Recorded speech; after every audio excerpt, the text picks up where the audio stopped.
Hello student, welcome to the class. आज के इस वीडियो लेक्चर में हम कंपनी के फाइनल अकाउंट को कंटिन्यू करते हुए उसके फाइनल अकाउंट बनाना सीखेंगे। तो अभी स्टार्ट करते हैं हम क्वेश्चन को एनालाइज करना एंड देन बनाएंगे हम कंपनी के फाइनल अकाउंट्स। आपको एक ट्रायल बैलेंस दिया हुआ है। देखिए, इस कंपनी के बारे में हम डिटेल पढ़ लेते हैं। The auto parts manufacturing company limited was registered with an authorized capital of rupees 10 lakh divided into the shares of rupees 10 each of 40,000 shares had been issued and fully paid. The following is trial balance extract as 31st March 2019। एक auto part company थी जिसकी registered authorise capital कितनी थी? 10 lakh rupees थी, ठीक है, जो कि 10 रुपीज़ वाले शेयर में डिवाइडेड थी और आउट ऑफ विच इसमें से 40,000 शेयर्स जो हैं वो इशूड किए जा चुके हैं और फुली पेड और सब्सक्राइब्ड हैं, ठीक है। नीचे आपको एक ट्रायल बैलेंस दे रखा है और इस ट्रायल बैलेंस में आपको कंपनी के कुछ डिटेल दे रखे हैं। देखिए डिटेल क्या क्या दे रखी है आपको कंपनी की। सबसे पहले ट्रायल बैलेंस में आपको स्टॉक, देखिए ट्रायल बैलेंस आपको दे रखा है 31 मार्च 2019 का, ठीक है, 31 मार्च 2019 की एंडिंग का दे रखा है। और स्टॉक आपको दे रखा है 1 अप्रैल 2018। इट मीन्स ओपनिंग स्टॉक दे रखा है आपको कंपनी का। डेबिट बैलेंस है 1,86,420। इसके बाद purchase and revenue from operation, purchase और रिवेन्यू फ्रॉम ऑपरेशन मतलब सेल्स, ठीक है।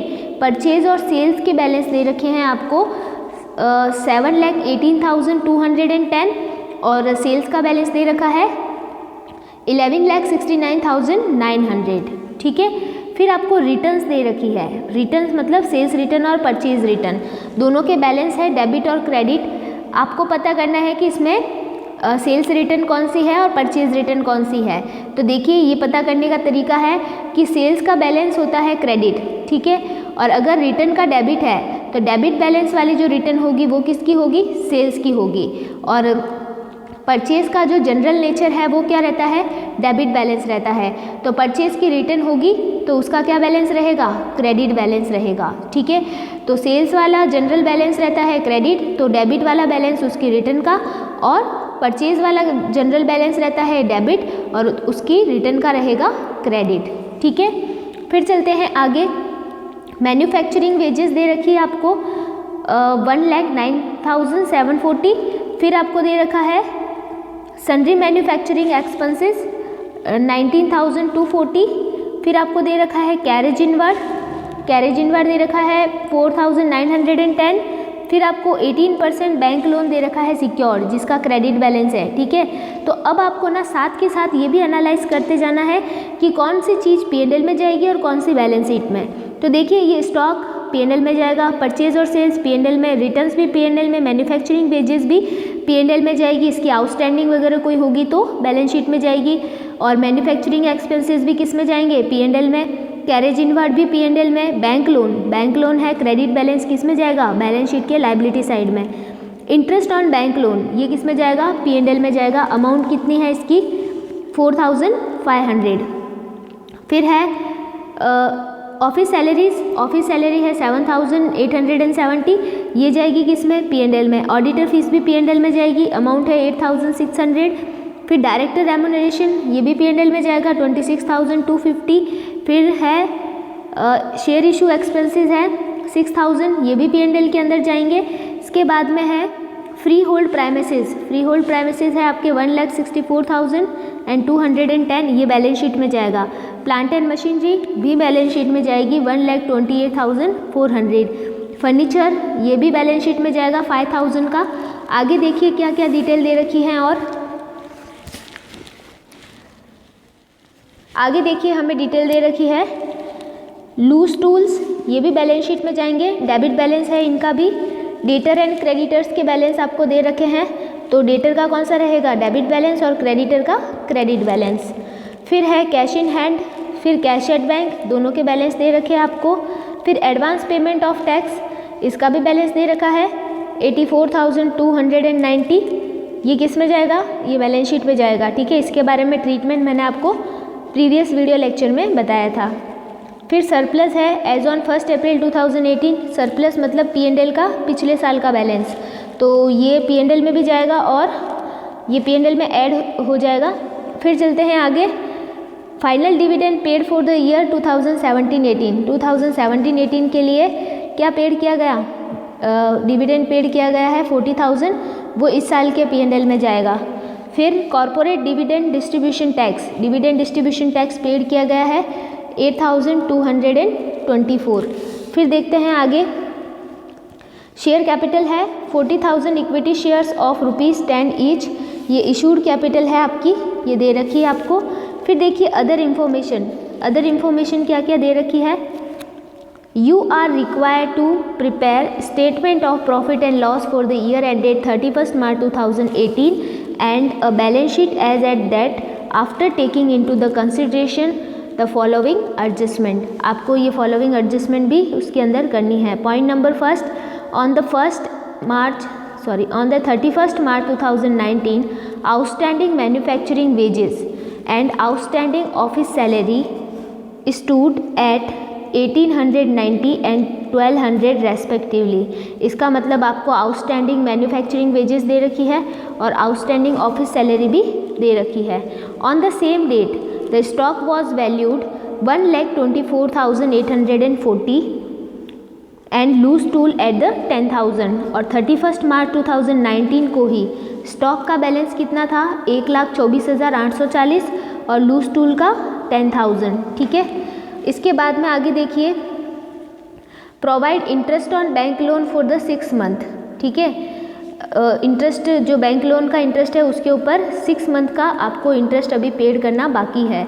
बाकी आपने पहले जो आपके इसमें दे रखा था, ये कितना दे रखा था 4,500, ये 4,500 जो इंटरेस्ट ऑन बैंक लोन था वो आपने 6 मंथ का ही दे रखा था, तो 6 मंथ का आपको और देना है।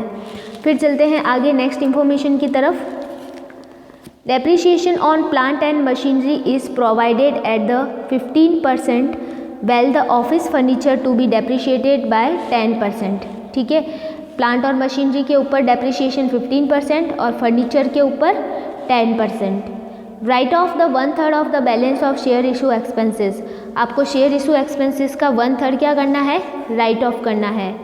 Make the provision for income tax at the rate of 30%, आपको इनकम टैक्स के लिए 30% का प्रोविज़न बनाना है। The director recommended a dividend eight the 15% for the year ending 31 मार्च 2018, और डायरेक्टर ने क्या किया है, डिविडेंड घोषित किया है, डिविडेंड प्रपोज किया है कितना percent, 15% for the year ending 31 मार्च 2018। 31 मार्च 2018 के लिए प्रपोज डिविडेंड है। And transfer the 5% of the net profit to general reserve, और नेट प्रॉफिट का 5% आपको जनरल रिजर्व में ट्रांसफ़र करना है। ठीक है, assume the corporate dividend distribution tax rate is 20.56%। ठीक है, आपको कॉरपोरेट डिविडेंड डिस्ट्रीब्यूशन टैक्स की रेट कितनी दे रखी है, 20.56%।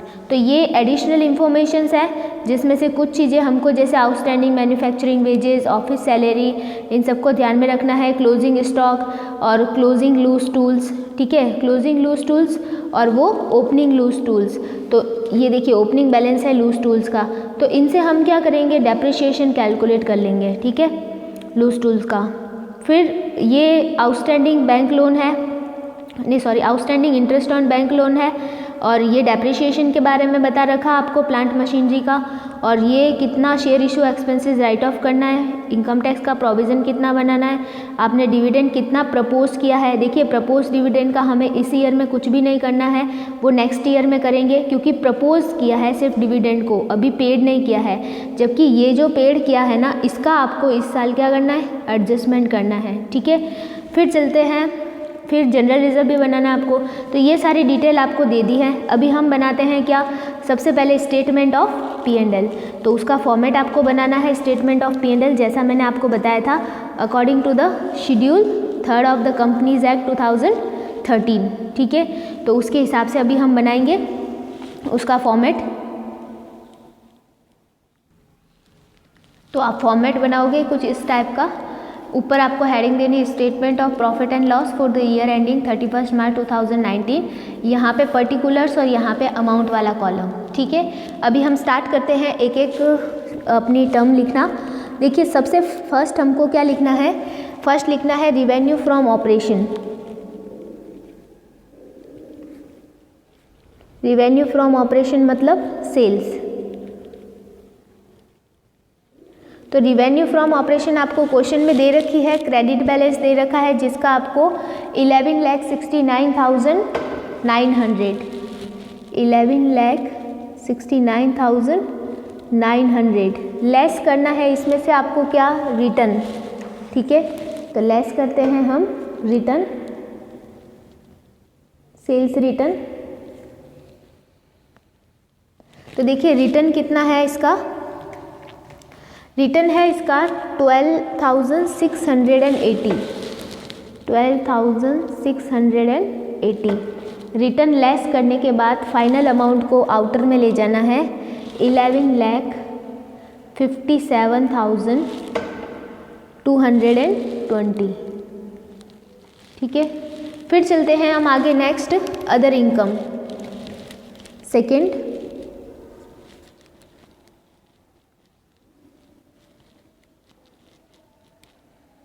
अदर इनकम आपके क्वेश्चन के अकॉर्डिंग कुछ भी नहीं है इसके अंदर, तो हमें यहाँ पे डैश लगा देना है। फिर आपके आ जाएगी टोटल रिवेन्यू। ठीक है, यहाँ पे तो हम थर्ड लिखते हैं, इसमें थर्ड हेड देते हैं टोटल रिवेन्यू।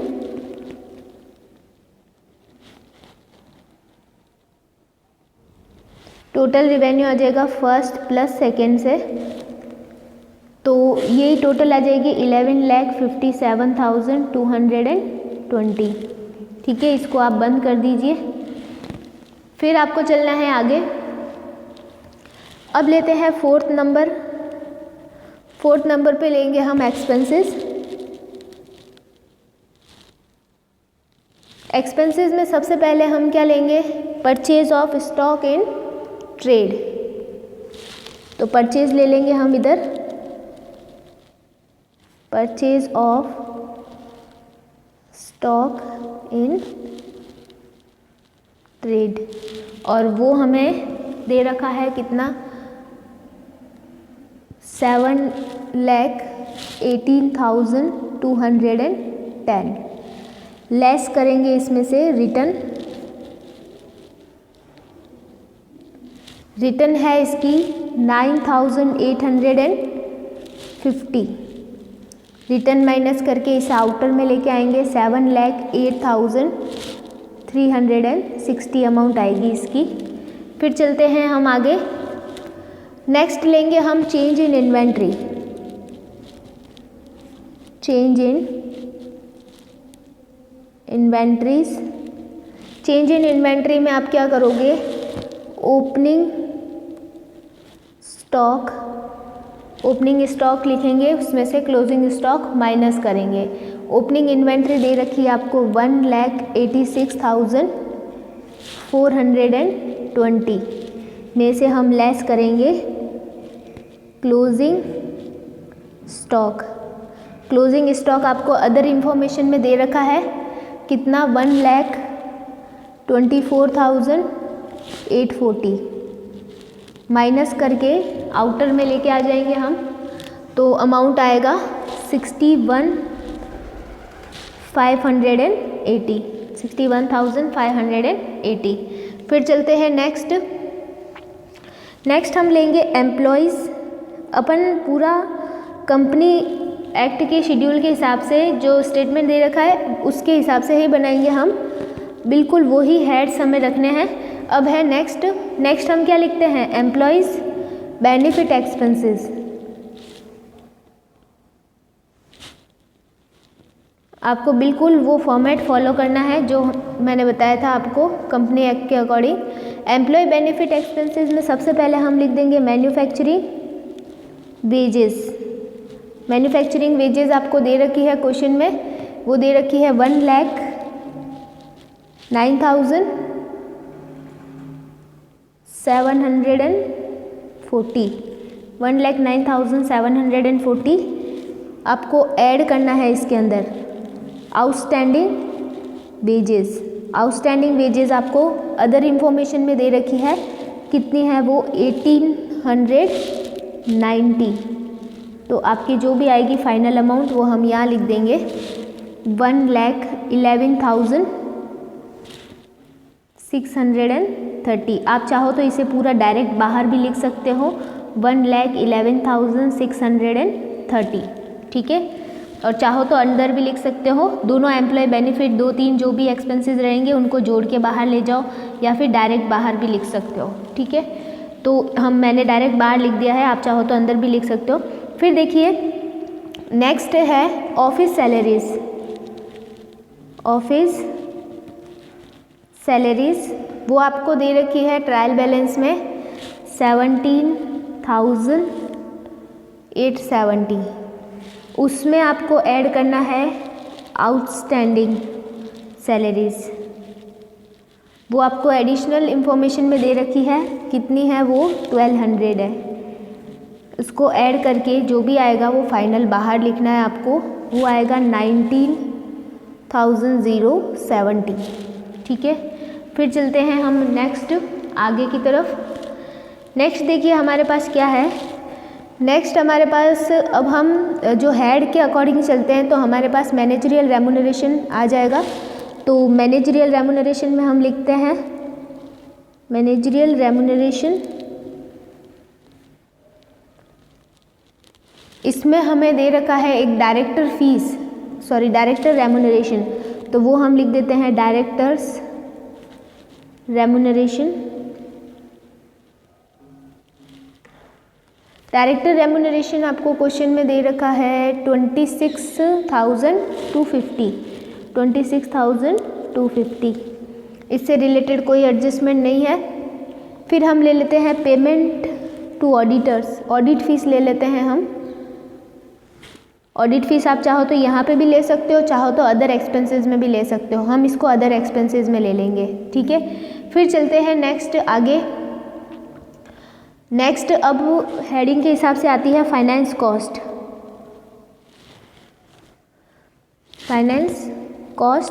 फाइनेंस कॉस्ट में सबसे पहले ले लेते हैं interest on bank loan. Interest on bank loan आपको ट्रायल बैलेंस में दे रखा है 4500 और एडिशनल इंफॉर्मेशन में दे रखा है कि आउटस्टैंडिंग इंटरेस्ट है 6 मंथ का, ठीक है। तो 6 मंथ का इंटरेस्ट आपको कैलकुलेट करना है। आपके लोन की अमाउंट कितनी है, लोन की अमाउंट आपको दे रखी है बैंक लोन की 50,000।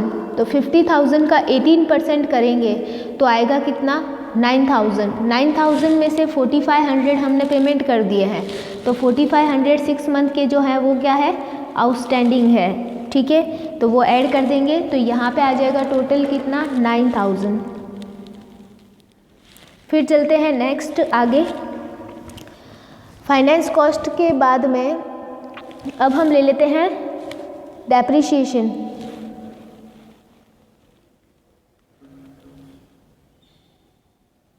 Depreciation and amortisation.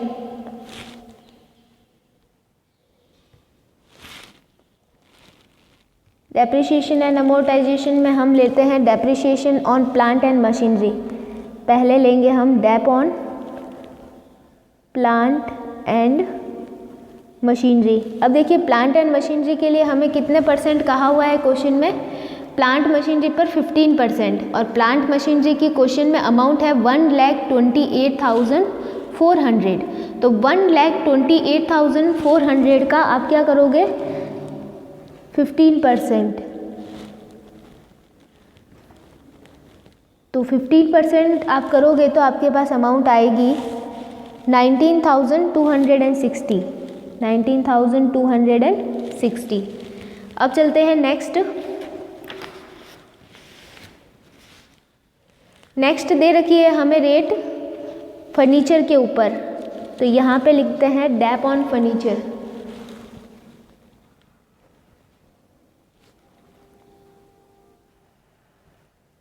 Depp on furniture की अमाउंट क्वेश्चन में दे रखी है 5,000 और रेट दे रखी है आपको 10%। तो 10% जब करेंगे तो ये आएगा 500। फिर चलते हैं डेप ऑन लूज टूल्स। तो लूज टूल्स के लिए हम कैसे कैलकुलेट करेंगे, उनका ओपनिंग और क्लोजिंग दोनों बैलेंस दे रखा है। लूज टूल्स का ओपनिंग बैलेंस है 12,500 और क्लोजिंग बैलेंस है 10,000। तो इट मीन्स कितना हुआ डेप्रिसिएशन 2,500। ठीक है, तो ये टोटल आपके डेप्रिसिएशन है। इसके बाद में हम इनको सबको ऐड कर देंगे तो आपकी अमाउंट आ जाएगी, तीनों को ऐड करेंगे, तीनों टोटल को 19,260, 500 और 2,500। तो ये आ जाएगा 22,260। ठीक है, फिर चलते हैं हम नेक्स्ट अभी हम प्रीलिमिनरी एक्सपेंसेस जो राइट ऑफ किए हैं वो लिख देते हैं।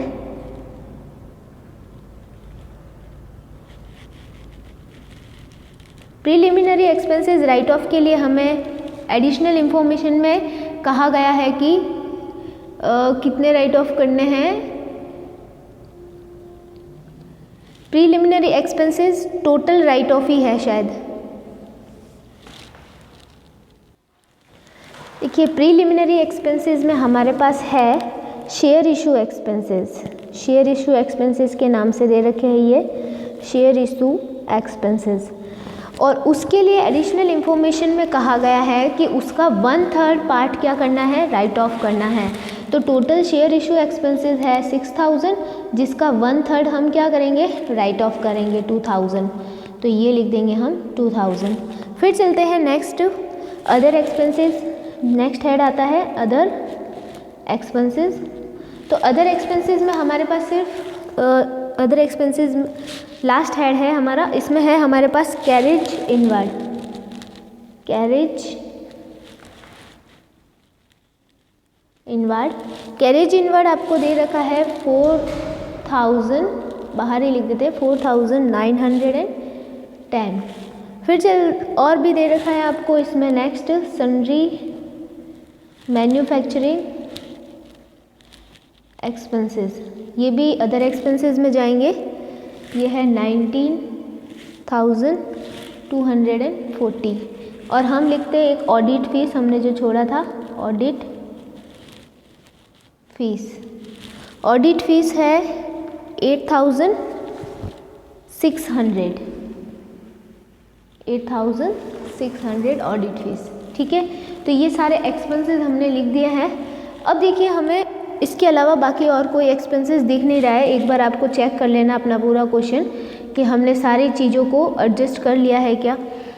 तो देखिए इसके अलावा हमें और कुछ दिख नहीं रहा है। यहाँ तक के लिए तो सारे इतने ही एक्सपेंसेस आएंगे। फिर आपको टोटल करनी है, यहाँ पे आ जाएगा टोटल एक्सपेंसेस।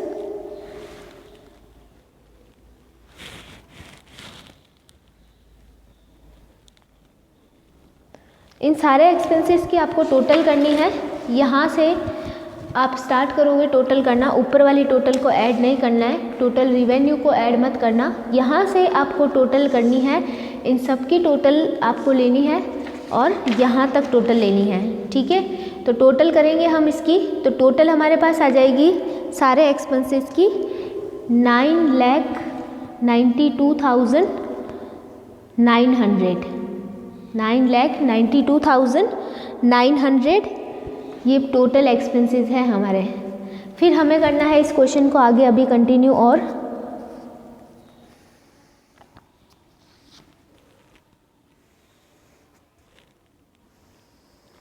अब आप कैलकुलेट करोगे profit before tax. Point number 5, profit before tax. Profit before tax की कैलकुलेशन कैसे होगी, थर्ड नंबर की जो टोटल थी, टोटल रिवेन्यू में से फोर्थ नंबर की टोटल, मतलब टोटल एक्सपेंसेस को माइनस करना है। टोटल रिवेन्यू में से टोटल एक्सपेंसेस को माइनस करना है, तब आपके आएगा 1,64,320 नेट प्रॉफिट बिफोर टैक्स, जिसमें से आपको 6 नंबर पॉइंट, जिसे हम कहेंगे टैक्स एक्सपेंसेस, टैक्स एक्सपेंसेस में करंट टैक्स लायबिलिटी, ठीक है, करंट टैक्स लायबिलिटी नहीं, सॉरी, करंट टैक्स का प्रोविज़न वो बताया गया है एट द रेट ऑफ 30%। 30% कहाँ बताया गया है? एडिशनल इन्फॉर्मेशन में, ठीक है। तो एडिशनल इन्फॉर्मेशन में 30% कहा गया है कि आपको प्रोविज़न बनाना है। तो 30% ऑफ किसका लेना है? 1,64,320 का। तो इसका 30% हम करेंगे, एक सेकेंड यहीं पे लिख देते थे, 1,64,320 का 30% करना है आपको। तो कितना आएगा? ये आएगा 49,296, ठीक है। फिर जब हम इसको माइनस कर देंगे इसमें से, तो फिर हमारे पास आ जाएगा क्या? पॉइंट नंबर 7, जिसे हम क्या कहेंगे? प्रॉफिट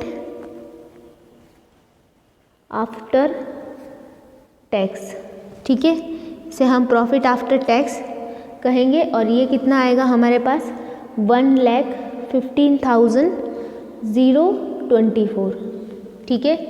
अब हमें इसमें क्या करना है? ऐड करना है आपको बॉट फॉरवर्ड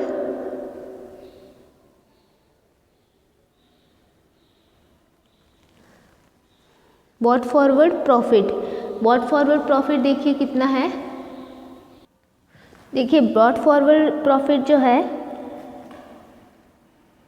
वो आपको दे रखा है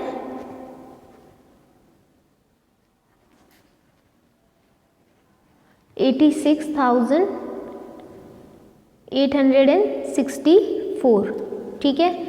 इसको आपको ऐड करना है ऊपर वाली टोटल के साथ में। तो इसकी टोटल आएगी 2,01,886, ठीक है। अब हमें इसमें से लेस करने हैं अलोकेशंस एंड एप्रोप्रिएशंस, जैसा कि मैंने आपको फॉर्मेट में बताया था। तो लेस करेंगे हम अलोकेशंस एंड एप्रोप्रिएशंस। अब अलोकेशंस एंड एप्रोप्रिएशंस में सबसे पहले तो हम देख लेते हैं ट्रांसफ़र टू रिज़र्व, ठीक है। तो ट्रांसफ़र टू जनरल रिज़र्व है। हमारे क्वेश्चन में एडिशनल इन्फॉर्मेशन में बताया गया है कि डायरेक्टर ने ये डिसीजन लिया है कि नेट प्रॉफिट का 5% जनरल रिज़र्व में ट्रांसफ़र किया जाए। तो हमारे इस ईयर का जो नेट प्रॉफिट था 1,15,024 का 5% जनरल रिज़र्व में ट्रांसफ़र करेंगे। तो इसका जब 5% हम करेंगे तो देखिए अमाउंट कितनी आएगी? 5,751, ठीक है। इसके अलावा अब हम लेंगे डिविडेंड पेड। तो डिविडेंड पेड जो किया है हमने प्रीवियस ईयर का ही लेना है आपको। तो डिविडेंड पेड प्रीवियस ईयर का हमारे क्वेश्चन में दे रखा है कि प्रीवियस ईयर 17-18 का हमने डिविडेंड पेड किया है 40,000, वो आपको लेना है। और इसके ऊपर डिविडेंड डिस्ट्रीब्यूशन टैक्स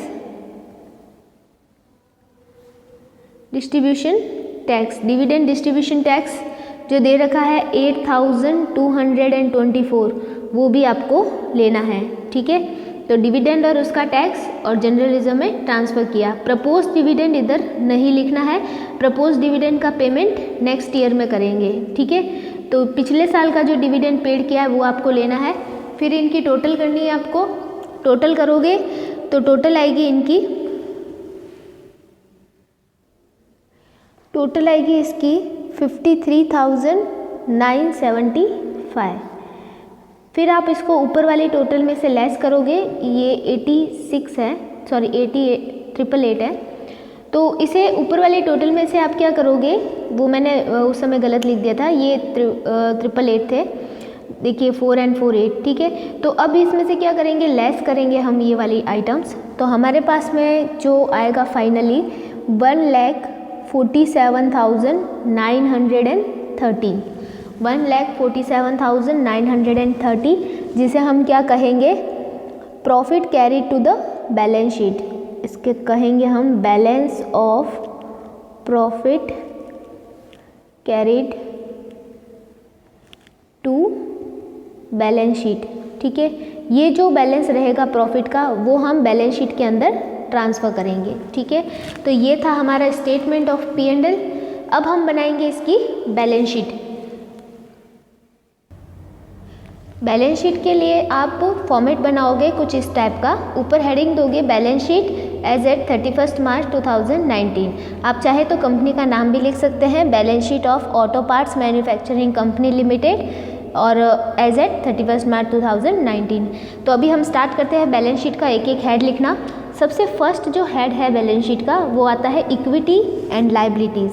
तो हम लिखते हैं equity and liabilities.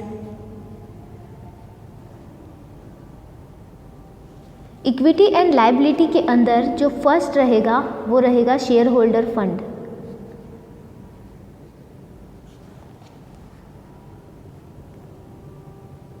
Share holder fund में ए पार्ट आएगा शेयर कैपिटल, ये भी बिल्कुल अकॉर्डिंग टू परफॉर्मा चलेगी। शेयर कैपिटल, उसमें हम सबसे पहले लिखेंगे ऑथोराइज कैपिटल।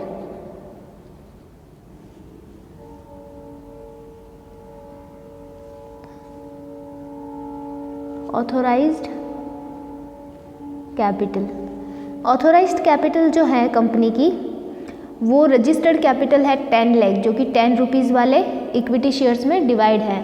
तो यहाँ पे हम लिख देंगे 1 lakh equity shares, 1 lakh equity shares at the rupees 10 each, और ये हो जाएगी टोटल 10 लाख की, जिसे हम एक लाइन से बंद कर देंगे क्योंकि इसे हमें टोटल में ऐड नहीं करना है। फिर चलते हैं आगे, फिर हम लिखेंगे issued and subscribed capital. Issued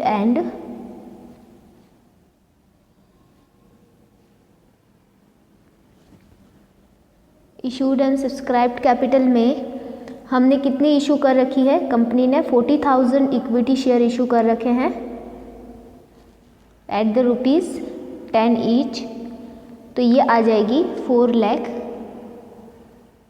फिर चलते हैं नेक्स्ट, बी पॉइंट आएगा reserve and surplus.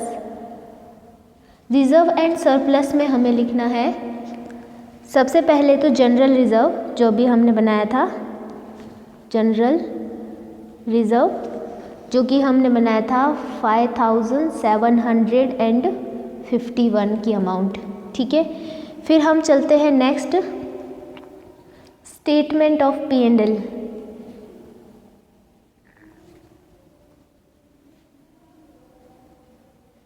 Statement of profit and loss का जो balance carried to the balance sheet था ना, वो बैलेंस हमें लेना है, और वो बैलेंस था 1,47,913। ठीक है, 1,47,913। इसके बाद में अब हम चलेंगे आगे, नेक्स्ट हेड जो आएगा सेकेंड, वो आएगा non current liabilities. Non current liabilities में एक सिक्योर्ड लोन है, लॉन्ग टर्म लेते हैं इसमें हम सबसे पहले long term borrowings. Long term borrowings में जो सिक्योर्ड लोन है बैंक लोन, वो लिखेंगे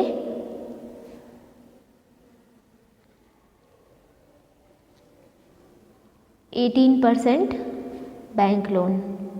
उसकी अमाउंट हमें ट्रायल बैलेंस में दे रखी है। देखिए इसकी अमाउंट कितनी है, 50,000 की है। फिर चलते हैं नेक्स्ट, थर्ड हेड। थर्ड रहेगा current liability.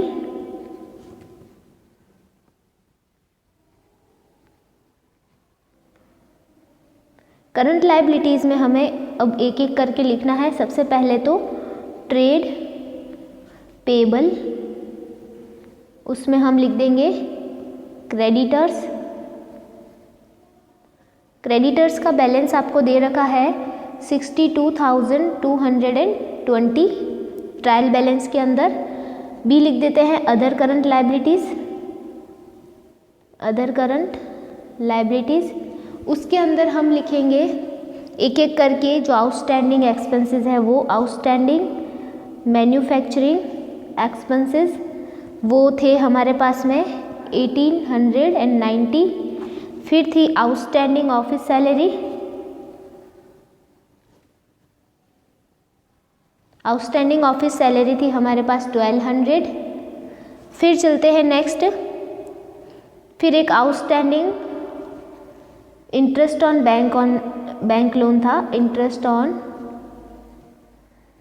Bank loan, interest on bank loan था आउटस्टैंडिंग 4500। ठीक है, इसके बाद में फिर लिखते हैं हम short term provision.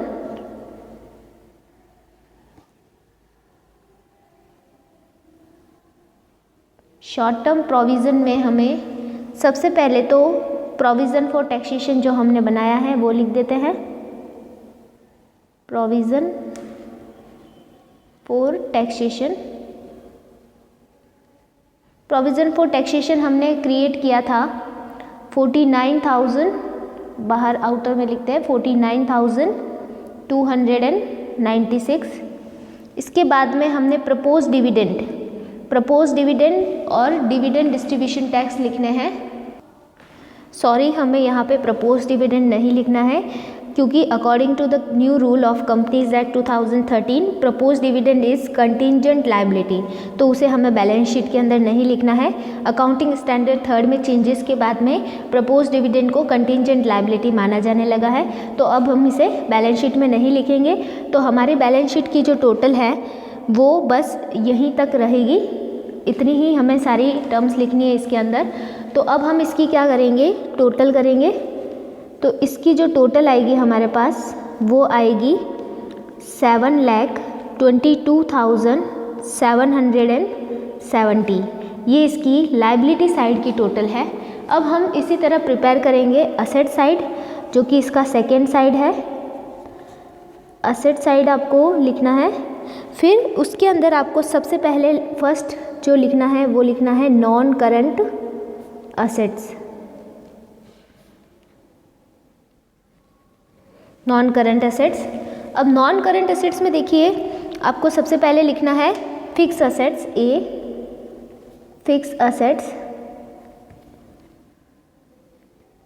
Fix assets में देखिए आपके पास है सबसे पहले टेंजिबल ही है हमारे पास सारे असेट्स, इंटेंजिबल है ही नहीं। तो इसमें हम चाहे तो फर्स्ट टेंजिबल भी लिख सकते हैं अगर आपके पास इंटेंजिबल है तो। देखिए टेंजिबल में हमारे पास है फ्री होल्ड प्राइमिसेस, फ्री होल्ड प्राइमिसेस है जिसकी अमाउंट है 1,64,210। ये आपको ट्रायल बैलेंस में दे रखी है इसकी अमाउंट। फिर चलते हैं हम नेक्स्ट आगे। फिर हम इसके अंदर लिखेंगे plant and machinery, plant and machinery जिसकी अमाउंट हमें ट्रायल बैलेंस में दे रखी है। उसमें से हम डेप्रिसिएशन माइनस कर लेंगे। 1,28,400 हमें दे रखे थे, जिसमें से इसका डेप 19,260 माइनस कर देंगे तो इसकी अमाउंट आ जाएगी 1,09,140। फिर चलते हैं नेक्स्ट असेट की तरफ। नेक्स्ट है फर्नीचर। फर्नीचर भी फिक्स असेट्स होता है। तो फर्नीचर की अमाउंट हमें दे रखी थी 5,000, जिसमें से हम माइनस करेंगे उसका डेप्रिसिएशन 500, तो हमारे पास अमाउंट आ जाएगी 4,500। ठीक है, फिर चलते हैं हम B, other non current assets. Other non current assets में देखिए एक जो शेयर इशू एक्सपेंसेस थे वो हम लिखेंगे, शेयर इशू एक्सपेंसेस। ये प्रीलिमिनरी एक्सपेंसेस कह सकते हैं हम इसे। तो ये थे हमारे पास 6,000, जिसमें से हम लेस करेंगे राइट ऑफ किए हमने रिटर्न ऑफ 2,000, तो इसकी जो अमाउंट आएगी 4,000 वो आउटर में हम लिख देंगे। फिर चलते हैं नेक्स्ट आगे एक्सपेंसेस की। नेक्स्ट देखेंगे हम current assets second.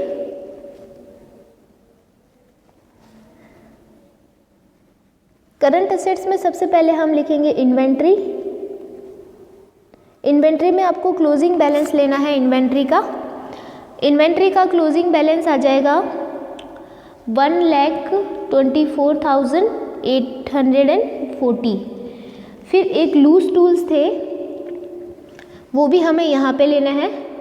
Loose tools जिसका बैलेंस हमारे पास क्लोजिंग था 10,000, वो भी हमें यहीं लेने हैं करंट में। फिर चलते हैं नेक्स्ट आगे। नेक्स्ट देखिए ट्रेड रिसीवेबल। ट्रेड रिसीवेबल में हम डेटर्स लिख देंगे। डेटर्स का जो बैलेंस हमें दे रखा था क्लोजिंग डेबिट बैलेंस, वो दे रखा है 1,05,400। ठीक है, फिर चलते हैं हम नेक्स्ट आगे कैश एंड कैश इक्विवेलेंट।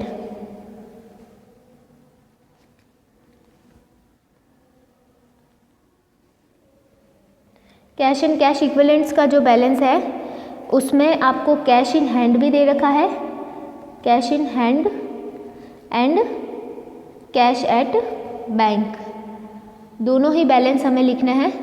तो कैश इन हैंड का जो बैलेंस है वो आपको दे रखा है 19,530 और कैश एट बैंक का दे रखा है 96,860। ये भी ट्रायल बैलेंस में आपको दे रखे हैं। फिर चलते हैं हम आगे नेक्स्ट टर्म की तरफ, अदर करंट असेट्स। अब हम लिखेंगे अदर करंट असेट्स, उसमें हम लिखेंगे एडवांस टैक्स। एडवांस टैक्स का पेमेंट किया है, ये हमें ट्रायल बैलेंस में दे रखा है 84,290। इसे हमें अदर करंट असेट्स में लिखना होता है। मैंने आपको प्रीवियस वीडियो लेक्चर में इसका बताया था। बस अब हमने सारे ही जो टर्म्स हैं वो लिख दिए हैं। अब आपको लगानी है इसकी टोटल। इसकी टोटल आप करोगे तो एग्जैक्टली सेम आपके लायबिलिटी साइड के इक्वल आनी चाहिए 7,22,770। तो ये अगर टोटल इक्वल आती है दैट इज़ राइट, इसका मतलब आपका ये क्वेश्चन राइट है। ठीक है, तो ये था हमारा बैलेंस शीट और इस तरीके से आपको कंपनी के फाइनल अकाउंट प्रिपेयर करने हैं पूरे। तो देखिए अब आगे के जो भी टॉपिक रहेंगे वो हम नेक्स्ट वीडियो लेक्चर के अंदर कवर करेंगे। Okay, thank you.